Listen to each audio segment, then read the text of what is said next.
Saya sempat bekerja di media. Saya sempat bekerja di radio, sama saya sempat bekerja di televisi dalam waktu yang nggak terlalu lama sih. Tapi yang membekali saya kemudian ketika saya tergabung di lembaga training. Saya ikut lembaga training namanya Surplus Indonesia dari Jakarta. Hidupku kayak roller coaster itu saya boleh dibilang 2018 sampai 2020. Karena kita yakin ada market, kalau nggak ada penawaran yang disampaikan, maka ya transaksinya nggak akan terjadi. Saya umpamakan mindsetnya dulu. Artinya, kudu masuk di digital. Enggak harus kok menurut saya.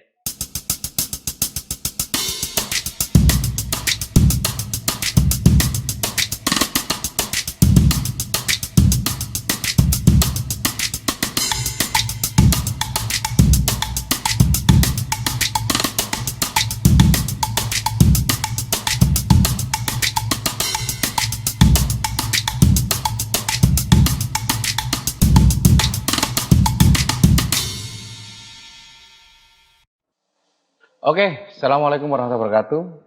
Kita ketemu lagi di Malang Good Work.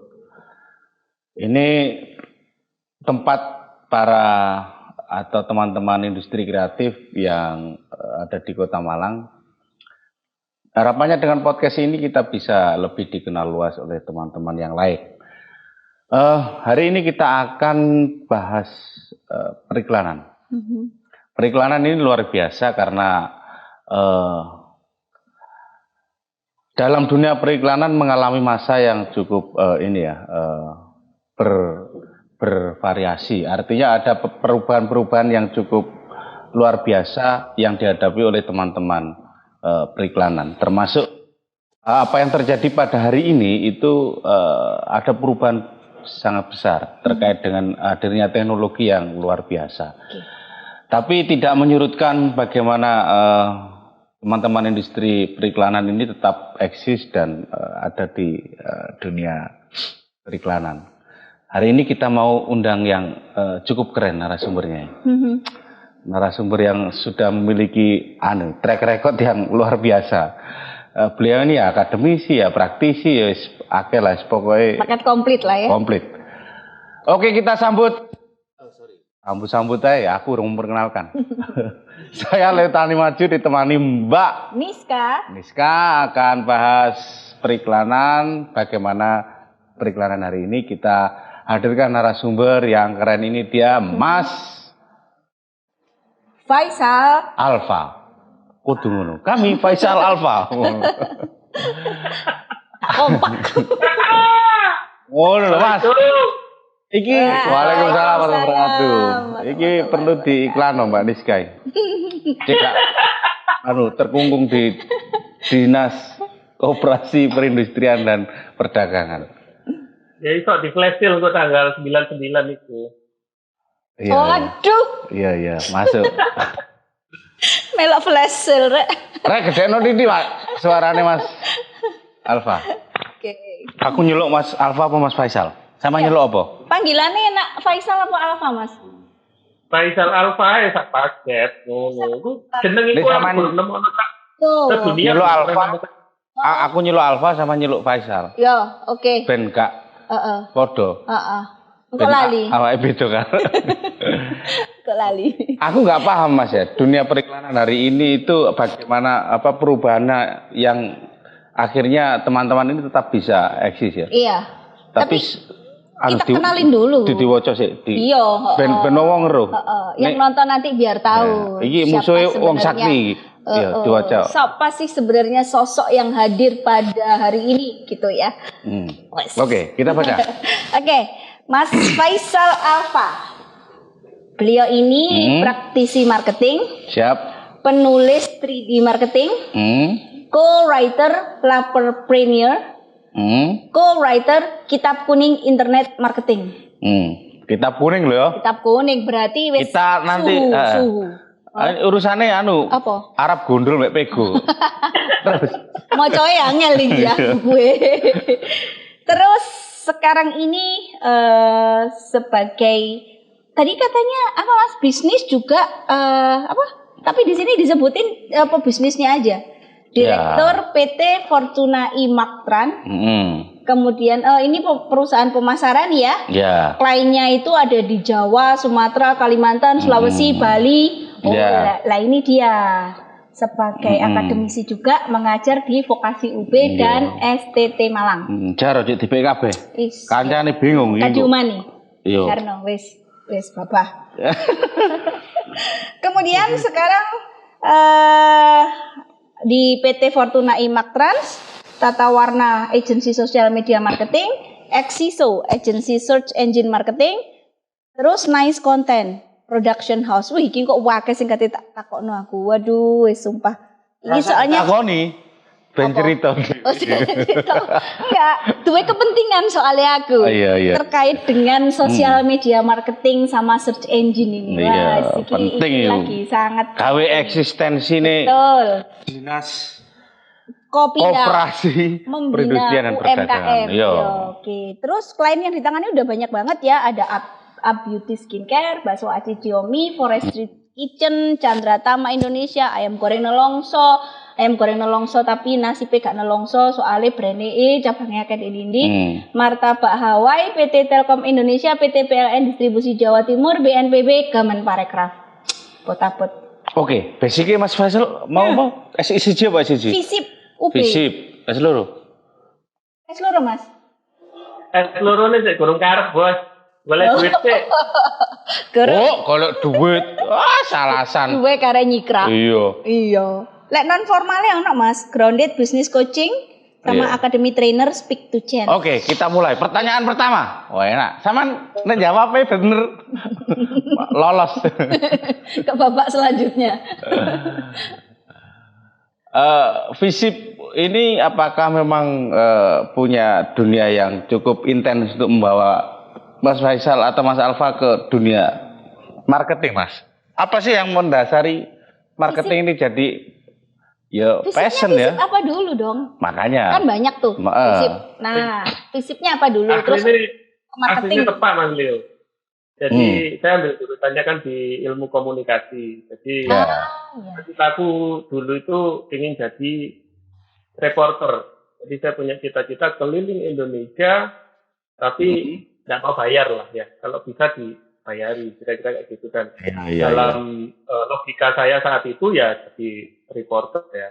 Kalau bisa dikirim ke luar pulau atau bahkan luar negeri. Tapi dalam perjalanannya ternyata saya sempat bekerja di media, saya sempat bekerja di radio, sama saya sempat bekerja di televisi dalam waktu yang nggak terlalu lama sih. Tapi yang membekali saya kemudian ketika saya tergabung di lembaga training, saya ikut lembaga training namanya Surplus Indonesia dari Jakarta yang mengelola di Malang. Nah itu yang membekali saya karena namanya di lembaga pelatihan sebagai trainer mesti diikutkan pelatihan juga kan Mas sebelum memberikan pelatihan. Jadi saya diikutkan banyak kursus, saya istilahnya dijejali dengan banyak buku, dengan banyak podcast seperti ini. Kalau dulu dengan tontonan-tontonan video ya, yang itu memberikan bekal bahwa kalau kita bicara terkait dengan marketing itu kan mesti punya yang namanya adalah metodologi atau kerangka berpikir.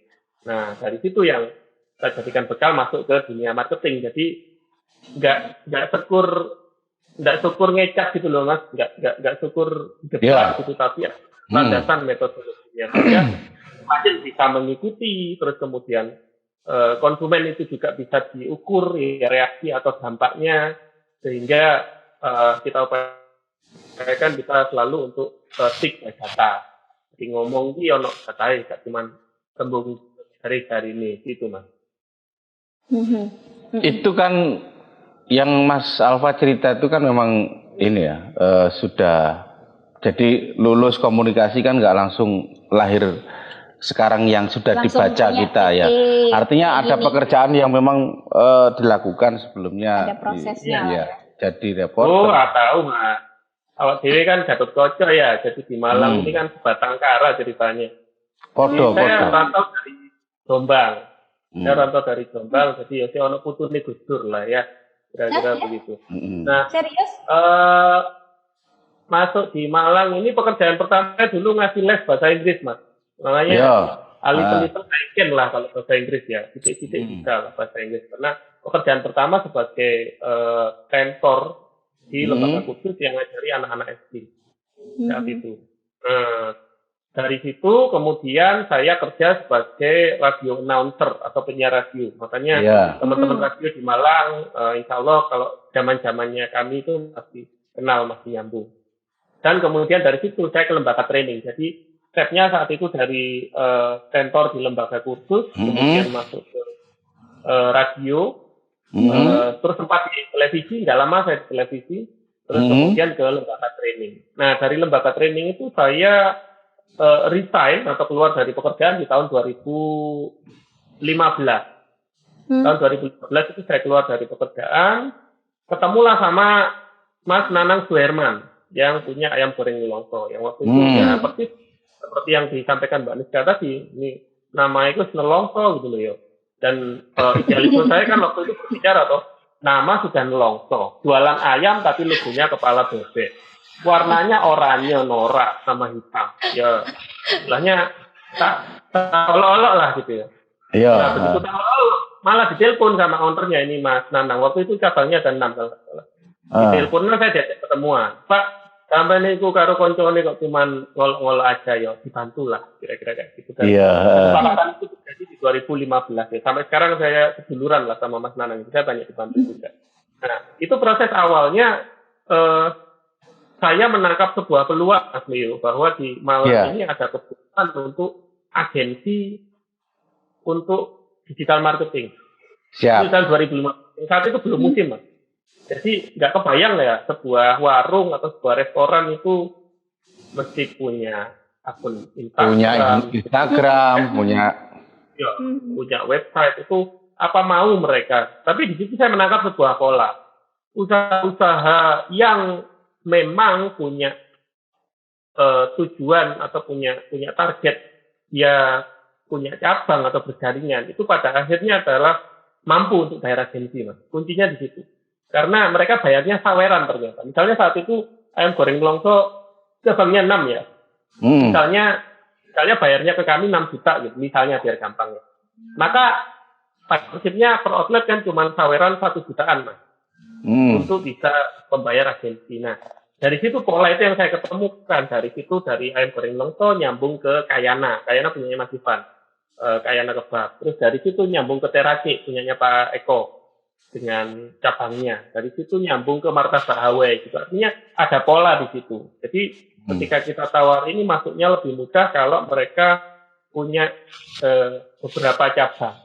Angka saya sih minimal 4 ya. 4 sampai 5 cabang itu relatif mudah untuk dia mengkalkulasi aku keluar uang sekian untuk mengangkat publisitas dari merek saya ini secara online.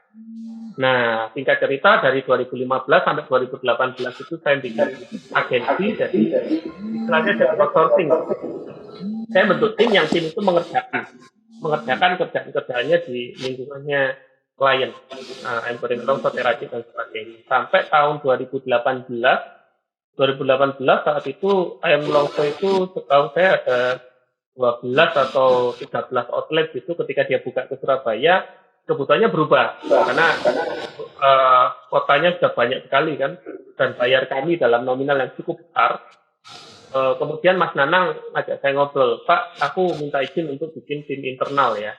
Jadi timnya internal di sana, tapi tolong sampean pandu karena sampean yang tahu prosedur atau yang tahu sistematikanya, yang perlu dikerjakan dan sebagainya. Disitulah saya bikin PT. Saya bikin PT di 2018, PT Fortuna IMAX Trans ini 2018. Itu dapat kerjaan dari ayam goreng Longso, dapat kerjaan dari Laziza ini luar biasa juga, orang Sidoarjo, ada di 15 kota. Dan ketika masuk punya badan hukum, Mas, ketika kita punya standing legal, itu pekerjaan-pekerjaan dalam skala besar akhirnya kan masuk, Mas. Pekerjaan dari Telkom masuk, dan dari Kemenparekraf masuk, pekerjaan dari PLN dan distribusi Jawa Timur masuk.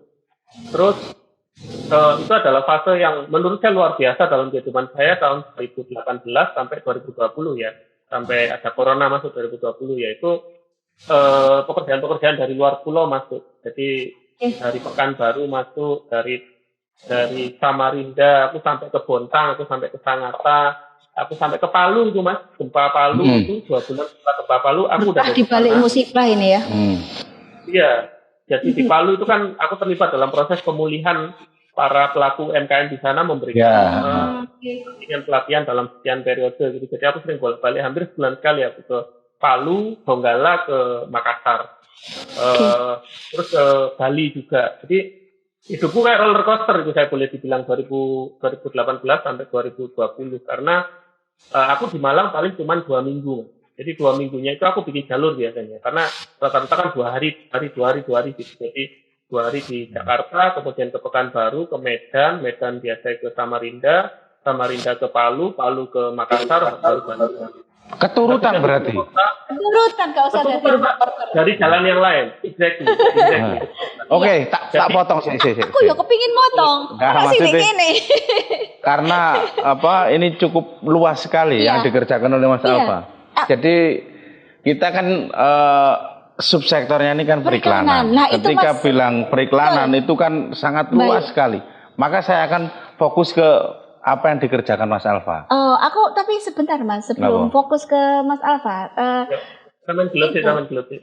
Aku bayangin, Mas Alfa nonton. Aku bayangin ya, namanya periklanan itu tidak sekompleks yang diceritakan sama Mas Faisal tadi. Aku bayangin namanya orang periklanan itu ya udah di hire atau dikontrak untuk ngiklanin sesuatu gitu, nggak sampai merancang konsep. Ini bukan hanya ngiklan dia itu, tapi dia semacam agency for marketing. Iya dong. Gitu ya. Kok mau coba bukunya Mas Alfa? Oke. Jadi aku mikirnya itu, tapi sebenarnya sih ya, subsektor periklanan itu sebenarnya dia fokus di ngiklannya aja, di advertisingnya aja. Apakah ya memang harusnya subsektor periklanan itu sekompleks, seluas yang dikerjakan sama Mas Faisal? Nih, gimana sebenarnya? Seharusnya. Kalau di corporate memang fungsinya ada di situ Mbak. Jadi Pak kasih kasus ya. Ketika kita dapat pekerjaan dari Telkom sama dari PLN distribusi Jawa Timur. Jadi saat itu mereka sudah punya programnya. PLN for contoh yang lebih mudah. PLN itu pada tahun 2019 itu punya program namanya adalah menembus batas. Program menembus batas ini sudah clear semua. Jadi dari briefnya udah clear, dari targetnya udah clear, terus kemudian dari detail programnya. Jadi ceritanya program menembus batas itu ngajak orang-orang tambah daya Mbak. Karena kalau Mas Leo dan Mbak Niska sempat lihat film di YouTube judulnya Sexy Killer tentang bagaimana ada pembangkit listrik di Indonesia yang sudah sedang dibangun. Nah, pada prinsipnya kan sudah jadi kan pembangkit listriknya. Pertanyaan penting sekarang, yang pakai listriknya siapa gitu loh.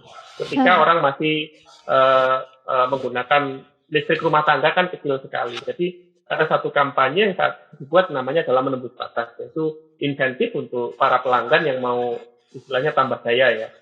Kita briefnya sudah lengkap sekali Mbak. Aku dikasih sekitar 16 Mbak waktu itu, 16 kompor listrik, terus sekian voucher link aja, sekian ini dengan targetnya adalah sekian user yang dapat kami sajikan datanya, dia melakukan proses penambahan daya itu atas kampanye yang kami lakukan. Aku gandeng si Saktiawan dari Malang juga, teman-teman di production house yang punya itu untuk bikin kontennya. Nah, itu udah clear semua dan kita udah dikasih rentang budgetmu sekian ratus juta, periodenya sekian waktu, ya bisnisnya kayak gitu. Itu kalau di corporate besar. Masalahnya kelengkapan dan kesiapan seperti itu Mbak Nika nggak kita ketemui kalau di teman-teman UMKM. Teman-teman UMKM ini kan istilahnya modal bismillah, kalau dapat hasil alhamdulillah kan kira-kira gitu. Padahal Iya api.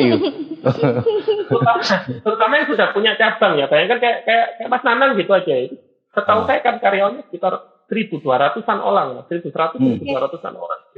Ya bayang naik THR itu berapa gitu, gajinya per bulan berapa gitu. Artinya skalanya juga nggak sangat kecil banget gitu. Cuman di situ kan kadang-kadang organisasinya masih belum utuh Mbak. Terutama teman-teman ini kan kebanyakan berangkatnya dari produksi Mas Leo. Jadi aku bikin ini, ketika pembelian atau konsumennya naik ya dia nambah orang produksinya gitu. Tapi mereka baru kerasa ketika mereka mencoba berekspansi ke kota lain.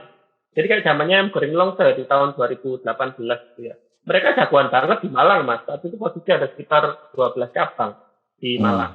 Ya, tapi di Surabaya, ya mereka masih tetap bahasa Malang ya kon sopo gitu loh. Ketika masuk di Surabaya. Nah, disitulah peran-peran agensi atau peran-peran tim digital marketing seperti kami ini, ya bahasanya Mas Nana kan aku tuh, Pak, penggawean sampean niku kalau boleh saya bilang adalah tukang jago lilin, ya. Tukang jago lilin digital.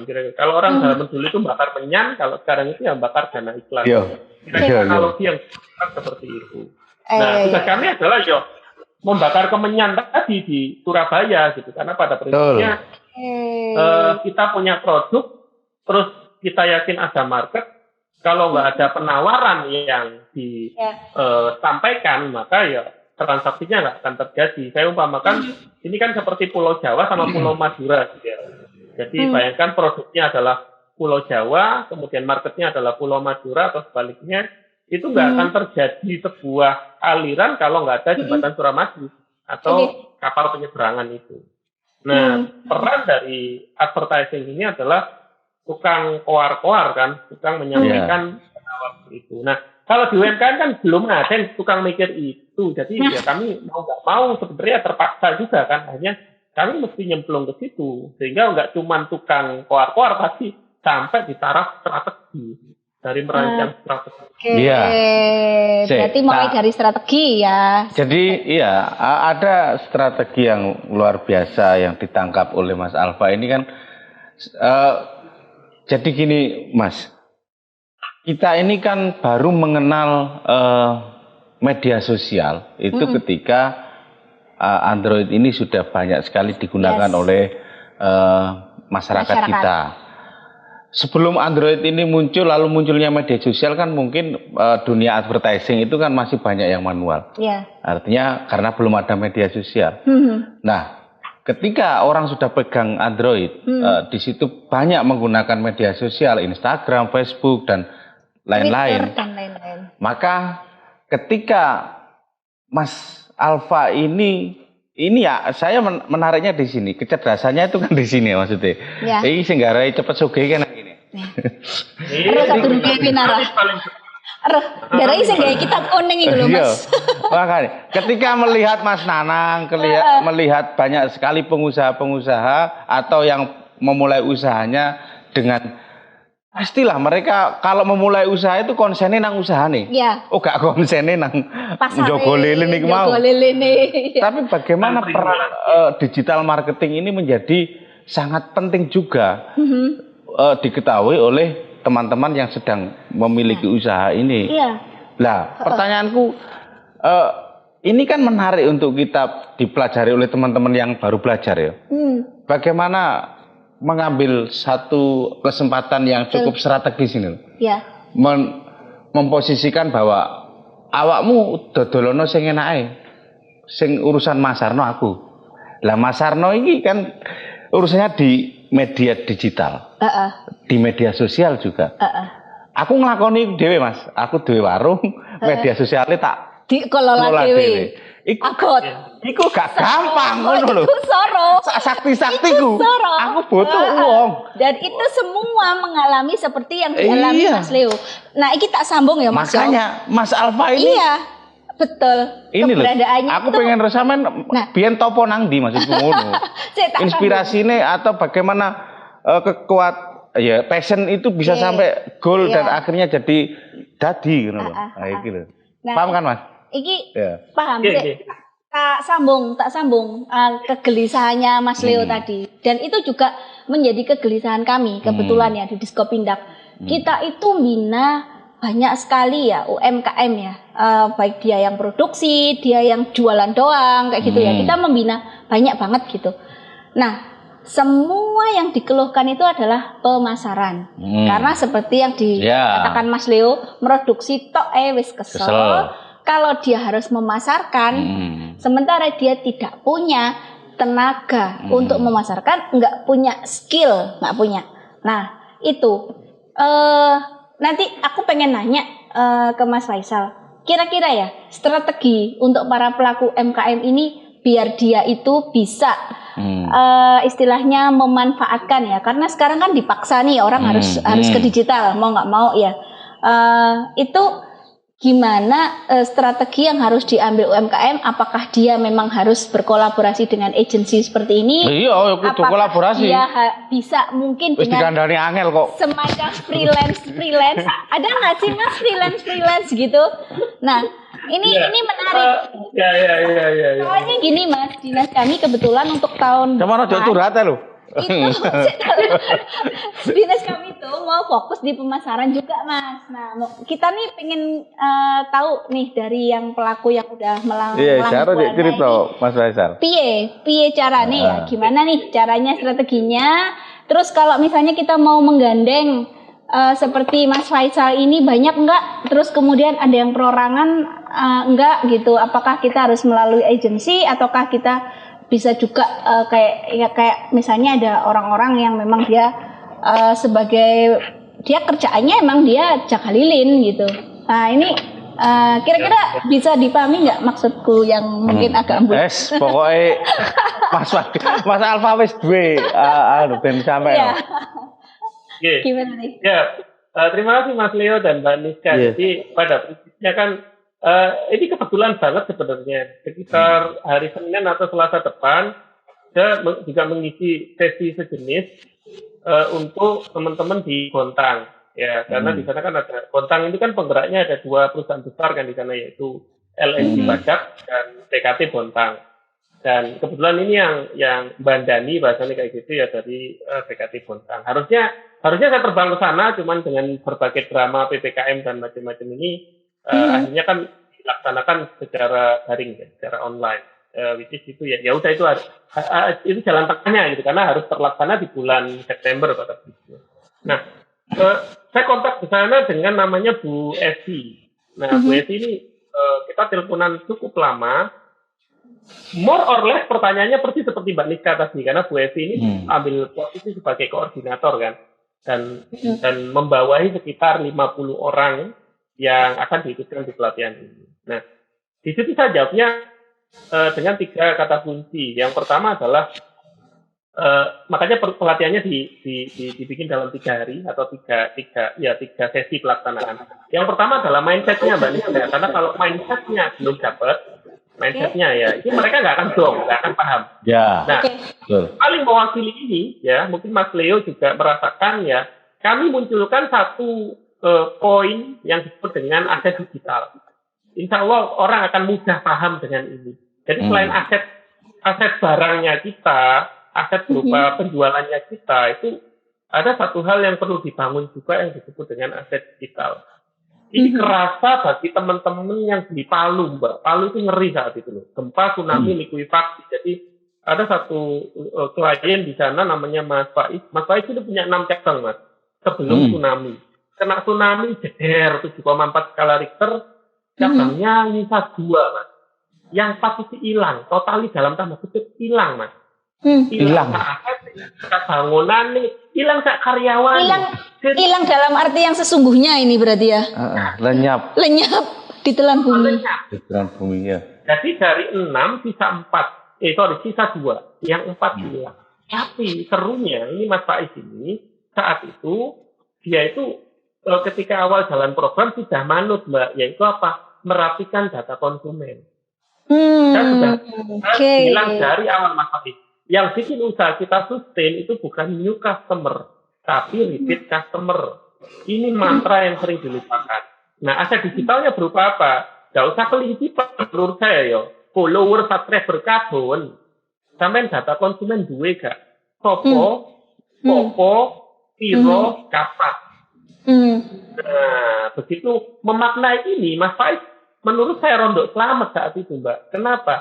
Karena meskipun tercerai-berai, ya, dia masih bisa mengakses konsumennya, dia masih bisa kontak buku, dan akhirnya dia buka lagi. Sekarang dia sudah 5 cabang lagi, jadi dia sudah nambah lagi cabang 3 dari puing-puing yang proses dia kena bencana itu. Jadi mindsetnya dulu, artinya kudu masuk di digital, enggak harus kok menurut saya, enggak kudu.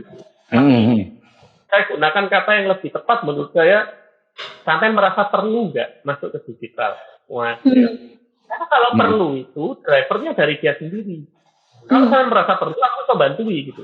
Tapi kalau mengharuskan, kalau itu kudu, aku kok sing ngeden, Mbak. Nah, itu maksud sing ngeden. Ini kan lucu lah. Iya. Jadi yang pertama adalah mindset. Dia mesti nyadar dulu. Iya gitu. Saya kasih rahasia sederhana. Kalau sampean punya data konsumen dan perilakunya, maka dalam dosis tertentu, kalian bisa menerapkan sebuah teknik super simple yang disebut dengan kalender berbelanja. Langsung ini Mas Leo. Misalnya bulan lalu ya, Agustus tempatnya sampean misalnya dapat omset 90 juta sekali. Berarti sehari 3 juta. Ya. Dapat omset 90 juta, maka Mas Leo, kalau sampean beli data konsumen, ya, itu dengan upaya yang tidak perlu neko-neko, gak perlu auto yang aneh-aneh, harusnya September ini sampean sudah bisa memprediksi dapat uang 90 juta lagi, kapan, tanggal piro, toko. Tinggal tugasnya sampean ingin naik berapa? Ya toh, ingin naik sejuta aja. Mas, ya, boleh belajar nggak sih Mas? Lebih dalam lagi. Ndasku ngeluh. Khawatir ya loh, Pak. Apa jerit saya? Maka dari situ Mas Leo sebenarnya fokusnya kita itu adalah memastikan 90 juta tadi masuk lagi kan. Itu kapal besar ya, minimal kan. Baru ngomong ya. Betul. Kebanyakan orang nggak kayak gitu, kemerungsung. Jadi dia ini yang 90 juta dianggap alah wis tuku kan kok tuku maneh. Andai hidup seindah itu kan. Rutin gitu ya. Berfokus untuk cari yang baru. Kayak bahasanya Mas Leo ya ngurusi bojone wong, ngurusi bojone tonggo lali. Ambil bojone dhewe. Aduh. Masuk. Bar ora ngono ya. Iya. Ya seneng ya sedih aku dino iki mau.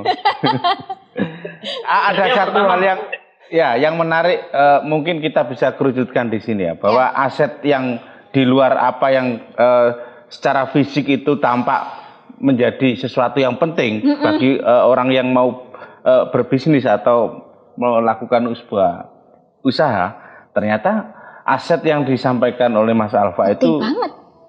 Ya, penting bagi yang kita ngerti ya. Tapi bagi yang nggak sadar bahwa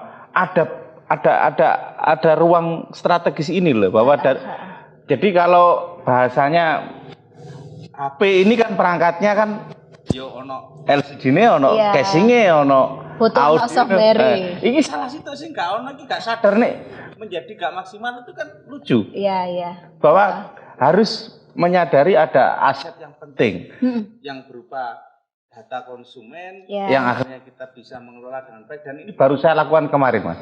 Kemarin itu kebetulan di tempat saya tuh hari yang cukup efektif untuk mengukur kekuatan saya. Jadi kemarin itu paling standar. Lalu saya bilang ke manajer pengelola yang saya serahi tempat saya itu, saya mau catatan hari ini, data siapa saja yang datang, terus hari ini itu berapa yang masuk. Ini ukuran kita hari ini minimal itu harus begini. Saya bilang begitu. Baru kemarin, Mas. Nah, ini karena saya nggak tahu, saya kan nggak belajar, tapi saya hanya intuisi saya itu selalu nggak pengen. Iya, saya harus jalan terus. Berpikir. Maka ketika Mas Alfa bilang seperti ini hari ini seperti jodoh, bahwa apa yang saya yakini, yang saya lakukan itu, ini harus tak lakukan. Kalau enggak aku bingung. Saya enggak punya ini Mas, pegangan. Ini harus patokannya apa untuk saya itu progres itu. Iki hose sekaligus pelaku. Jadi makanya konsultasi saya pribadi. Bahwa hari ini saya juga senang ya. Iya. Dan semacam berjodoh. Iya, dan saya ingin menyampaikan bahwa apa yang disampaikan Mas Alfa ini kepada teman-teman yang sedang melihat. Itu ada poin yang barangkali terlewatkan teman-teman UMKM ataupun teman-teman yang lain, bahwa yang disampaikan Mas Alfa ini sangat penting. Umpama satu perangkat itu ada satu yang hilang sampai jalur maksimal kan begitu Mas? Iya Pak Mas? Setuju ya? Ngono. Oke. Itu tadi poin kedua ya Mas ya? Belum poin yang ketiga. Yang poin yang ketiga. Poin pertama udah Mbak. Poin pertama. Oke, masuk poin kedua. Kan poin pertama itu kan kesadaran, mindset. Nah, Terus ini tadi Nah, di dalamnya mindset itu dia mesti sadar tentang aset digital. Nah, iki mau lho, sadar bahwa perangkat iki ono sing gak pepek. gitu. Karena kalau dia belum tek, Mbak, belum tek itu nih, nggak nyadar Mbak. Mikirnya bahwa digital marketing ini expensive. Digital marketing ini adalah ongkos lagi lah. Apa aku nambah ongkos? Keuntunganku makin berkurang nanti gitu. Padahal ya itu pada prinsipnya adalah investasi menurut saya. Jadi yang pertama adalah mindset. Saya dong apa gurung, karena kalau enggak itu ya kayak nyuruh waktu, Mbak, nggak akan bergerak dia. Ya. Nah yang kedua adalah skill set. Ya, jadi setelah mindsetnya paham, setelah saya manggut-manggut gitu ya, oh iya bener ini. Oh iya, penting gitu ya. Terus? Kan Mas Leo lah, Mas Leo itu dalam benaknya sekarang aku itu Nadia kayak ini, kira-kira ngono gitu. Ya. Terus nomor dua, kita bicara tentang skill set. Skill set itu kan kita bicara tentang bagaimana caranya kan. Dan ini sangat dimudahkan Mas Leo. Karena pandemi ini menurut saya juga ada dalam tanda kutip ada ombak yang kita naiki ya. Jadi saya kan ngelola beberapa restoran ya, terlibat dalam beberapa usaha. Salah satu yang gede di Kediri. Di Kediri itu ada salah satu resto yang dia mengelola sekitar 500 kursi lah ya, 500 kursi dan gede banget tempatnya itu di Kediri. Jadi sekali waktu ke sana monggo mampir. Voucher ku akeh tenang ya. Karek bayar parkir itu. Saya tak parani Mas. Aku iyo bareng. Iya, ayo. Jadi di sana itu Mas, kita nyegati di depan gitu, karena krunya juga banyak kan dengan kapasitas kursi sebanyak itu. Di depan kita kasih greeter Mas, greeter atau yang nyambut ya, yang nyambut itu juga kayak itu di luar negeri lah ya. Iya. Menunya dia bisa lihat luar kayak gitu. Mikirin nanti. Plus dia punya satu peran kunci yaitu memandu si pengunjung untuk mengisi buku tamu. Dan itu sekarang sangat mudah Mas, karena apa? Wis diajari kok karo pemerintah terkait dengan protokol kesehatan untuk kami bisa tracing konsumen. Monggo carane yo. Siapa yang nyuruh? Ya aku jawab Jokowi yang nyuruh kan Jokowi. Nyuruh prokes kan ya? Kan nyuruh tanda tangan. Konsumen malah roh iki carane iki. Tak tiru mari langsung. Ya, ada kan yo manut kan biasanya takut. Kenapa ini kok pakai ngisi data prokes untuk tracing konsumen disuruh oleh Jokowi. Ya katanya mau proses Jokowi ngono ta. Aku lo pelaksana. Nah, itu aja Mas. Jadi itu adalah skill set. Skill set kan bicara caranya ya. Caranya itu cara satu Mas. Itu cara satu Mas Leo. Itu cara yang menurut saya cara yang ini didapatnya dari mana Mas? Skill ini kalau didapatnya menurut saya ada 3 ya. Yang pertama kalau yang paling murah ya, yang paling murah itu adalah dari buku menurut saya. Dari buku atau dari podcast seperti ini. Ya. Nomor 2 adalah dari pelatihan. Yang agak mahal lah ya, pelatihan udah bayar 100, 200, 500 ribu ya. Yang paling mahal adalah mengalami sendiri. Paling mahal itu. Mas Leo itu paling larang itu Mas. Aku ya dua kita resto tutup loh Mas. Aku masuk kakek Jaya resto tutup juga Mas. Iya soalnya dia gak konsentrasi merono. Iku mau bojone. Yo pengen. Aku buka saya gerak sampai 6 cabang. Iya. Jadi kali orang ya pada akhirnya juga kena pandemi karena segmentasi marketnya memang sangat gandol di mahasiswa ya. Mahasiswa yang nggak online, kami kehilangan potongan kue lah kira-kira kayak gitu. Itu cara receh yang lain bisa pakai ini diterapkan untuk beberapa brand martabak yang kami tangani ya. Ini skill set Mas ya. Gaya undian Mas Leo, ini juga cara yang bisa diterima oleh konsumen. Gaya undian kayak gini loh, terutama kalau tempatnya Mas Leo misalnya sudah pakai point of sales ya, yang udah ada struknya, udah keluar struknya. Jadi aku main gaya undian pulsa 100.000, diundi seminggu sekali. Lah, nulisnya di mana? Nulisnya di belakang struk. Jadi orang habis belanja ditawari, kau nggak ikut undian pulsa? Tinggal di baliknya struk itu ditulis nama sama WA gitu misalnya. Nah di situ kan kita dapat 3 data loh bos. 1 namanya, 2 WA-nya, 3 besaran belanjanya atau budget price. kita bisa rekap tiap hari, kita kategorikan, dan sehingga kita benar-benar tahu siapa sih yang datang ke tempat kita dan polanya seperti apa. Bisnis itu terkait dengan pola. Kita paham polanya enggak? Kalau enggak, yo tebak-tebakan terus, Mas. Ya kalau tebak-tebakan terus nggak mungkin ayo nongkrong sama Pak siapa. Nggak mungkin. Ada pola. Yang ketiga apa, Mas? Tadi poin yang ketiga adalah tool set. Tool set itu adalah bagaimana untuk mempercepat apa yang tadi sudah kita praktekkan. Jadi urutannya mikirin dulu, paham dhisik berarti mindset. Prakteko saisomu itu jenenge skill set. Terus, ini bisa dipercepat ini misalnya pakai software, lah itu jenenge tool set. Nah kalau lompat piye terus itu ngomong software apa ya sing iso ngelola data konsumen yo foto. Wong mindset ora paham, skill set orang praktek mulai software. Tetap aja software itu cuma dibeli aja. Tahu peruntukannya seperti apa. Karena sifatnya adalah untuk mempercepat urusan itu. Ya sama lah. Iklan pakai apa yang cepat langsung, bukan di situ sih menurut saya.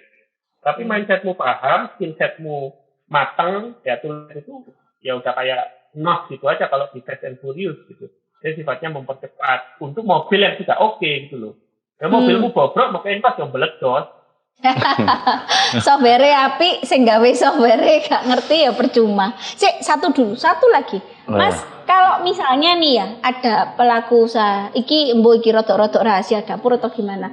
Kira-kira mahal nggak sih bekerja sama dengan agensi gini? Sistemnya gimana gitu? Sama Tata Warna misalnya. Ya, jadi ini prinsip berpikirnya Mbak. Karena kan jenengan kan juga sampaikan tadi di depan kan lingkupnya luas banget kan. Karena luas banget biasanya aku gaya rumus Mbak. Ini yo masih rumus ele-elean yo semoga berguna. Aku sebutnya adalah 5 kaidah pemasaran. 5 kaidah pemasaran itu apa? Memuat 5 poin berpikir orang itu tahu kebutuhannya di mana. Yang pertama adalah tentukan target. Nomor 1. Pertama dan utama adalah tentukan target. Karena ini akan menentukan cakupan. Kayak tadi di PLN Jawa Timur tadi minta 1.500 Mbak. 1.500 pelanggan yang ngupgrade daya listriknya. Nah, dari situ kan aku berhitung kan kemudian, ben untuk 500 iki kudu bla bla bla bla bla bla bla bla. Itu kan target. Ya. Kedua itu pilih tipe konsumen ideal. Atau konsumen kesayangan. Misalnya kayak Mas Leo ya. Mas Leo gede warungnya sampean Mas Leo. Warung restoran. Ngamuk tak ngomong warung. Gede restoran sampean Mas. Iku konsumen kesayangan ono gak Mas? Sing belanjakno akeh. Iya, saya punya konsumen kesayangan dan saya beri buatkan grup namanya simpatisan. Lah iya. Nah, ini apa sing sampean sayangi iku? Yang setia? Bukan, yang sudah sering connect sama saya untuk di tempat itu dan mereka sudah bisa melakukan sendiri tanpa saya. Dan bisa memberikan word of mouth itu. Memilih tipe konsumen. Ya, memilih tipe konsumen. Karena iku kok Mas Leo, iku dadekno bibit, Mas. Nggih, saya setuju itu. Bibit. Untuk kita cari yang sejenis mereka gitu. Kita nggak melayani semua orang, sama kok. Aku tinggal di Malang gitu, aku nggak melayani semua orang Malang kok. Aku juga milih kok. Jadi bukan konsumen yang memilih kita, no, itu salah. Tapi we are choosing our customer. Kita yang memilih kita mau melayani siapa. Betul. Yes. Nomor 3, Mbak, setelah kita tahu siapa konsumen kita, nomor 3 baru merancang program. Dan ini lebih keren lagi, program itu nggak usah ngarang kelincipan sebenarnya. Kalau kita punya data konsumen, sebenarnya kita bisa tanya mereka, sampean ini, dibuatkan program apa gitu loh. Jadi nyambung gitu loh. Tugas kita kan surviving toh. Bisnis kita itu kan melayani sebenarnya. Jadi kita nanya aja gitu. Dan mereka jawab. Sehingga tepat gitu loh. Yang keempat, baru buat konten sesuai dengan program saiki langsung gawe konten tok ae yo. Konten kreator. Jadi mereka misalnya nawari ke klien itu ngomongnya, aku bisa bikinkan foto yang bagus, aku bisa bikinkan video yang bagus. Itu step nomor 4, Bro. Iya. Sehingga si owner akan mikirnya biaya.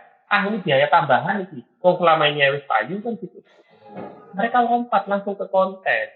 Ya, buat konten. Nomor 5 adalah lakukan aktivasi atau penyebarluasan. Ini ngomong tentang gawe Instagram, gawe influencer, gawe media partner, direview oleh misalnya dilihat 1 menit, direview oleh Malang Putih, direview oleh Magdalena. Itu aktivasi pun.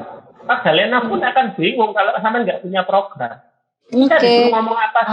Nek kan dia ngomong, enak sip mantap yo. Yo Mas Lewa yo iso. Message-nya apa? Narasinya apa? Enak kok Alek, Bro. Nah, jadi itu saya ngambil peran belum mikir target, belum golek tipe konsumen, belum merancang program. Nah, bahkan konten sama aktivasinya digarap wong liya gak masalah aku. Itu misalnya ada seorang pelaku usaha nih ya, pengen mengajak Mas Faisal. Mereka harus menyiapkan sampai berapa nih kira-kira? Boleh nggak sih nanya gini? Penak.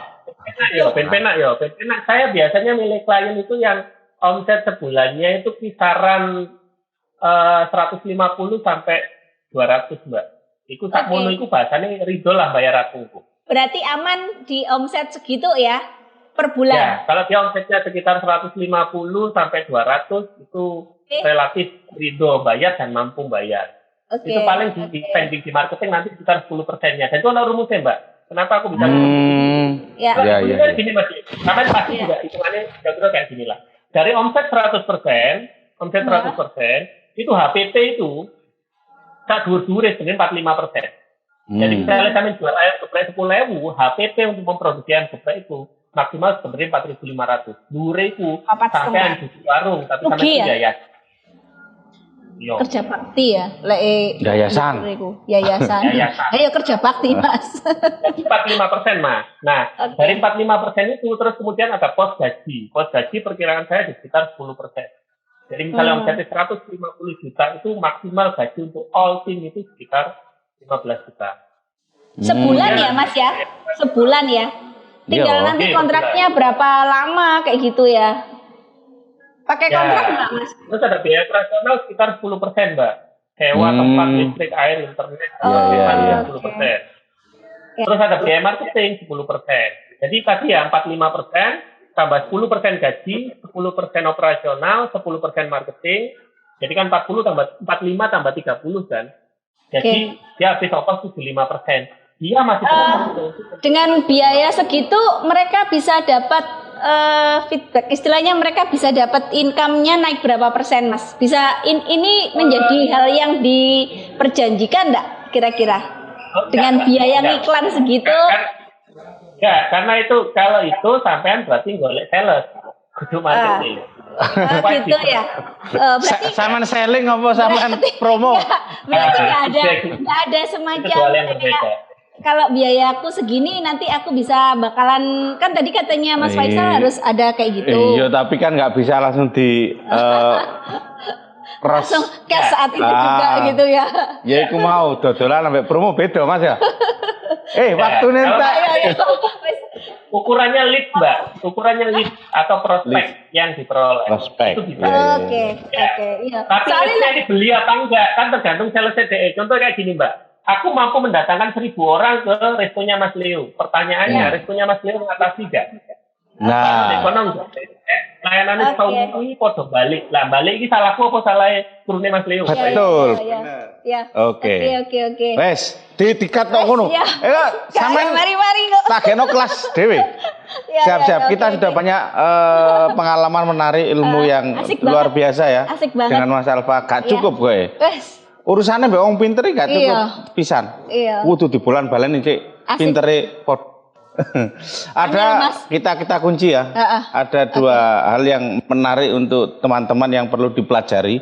Bagaimana menyiapkan sebuah memiliki usaha yang cukup settle barangkali. Kedepannya bisa mempelajari bagaimana membangun mindset yang benar, bagaimana membangun skill yang benar, dan bagaimana memiliki tool atau alat yang cukup representatif untuk mengembangkan usahanya itu.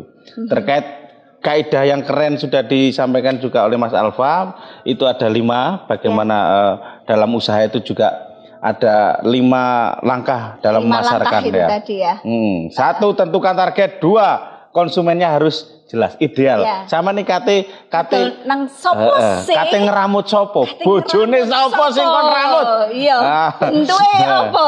Merancang program kudu Oke. dirancang, kudu jelas konsepnya. Baru buatlah konten-konten yang menarik dan lakukan aktivasi itu. Iki ilmu sing sip dan bermanfaat. Duh, wis. Muga-muga wong sak UMKM sak Malang kudu Delok nonton. iki kabeh. Yo, sampean kandhane Iya. kandhane arek. Heeh. Mas, Oke. iki waktune entek. Telat pisan. Lor Mas. Mohon maaf. Oke, matur dengan kata sukses selalu buat Imak. Oh, ya apa macamnya? Imak. Moga-moga menjadi ilmu. Imak. Moga-moga Oke. menjadi ilmu yang bermanfaat. Barokah, bermanfaat. Jariah. Amin. Aku penasaran kitab kuning sih, An. Engko Iya. tak parani sama. Iki kita bagian pendahuluan sih An. Iya. Mari kita foto bareng. Oke. Yuk. Sebelum Mas. kita akhiri, kita foto bersama. 1, 2. Ini habis. Salam kreatif. Sekali lagi. Satu kali Oke, lagi. sekali lagi. Suwe. Oke, sukses selalu buat Ringis Aimak dan garing. Mas Alfa. Sharingnya sangat bermanfaat. Semoga kedepannya semakin berkembang semuanya. Amin. Saya cukup berterima kasih dan minta Makasih maaf banget. kalau ada hal yang nggak berkenan, Mas. Ya. Arek enom ini lah. Kasih. Sukses selalu, sampai jumpa di podcast Malang Good Work. Assalamualaikum warahmatullahi wabarakatuh. Waalaikumsalam Waalaikumsalam. warahmatullahi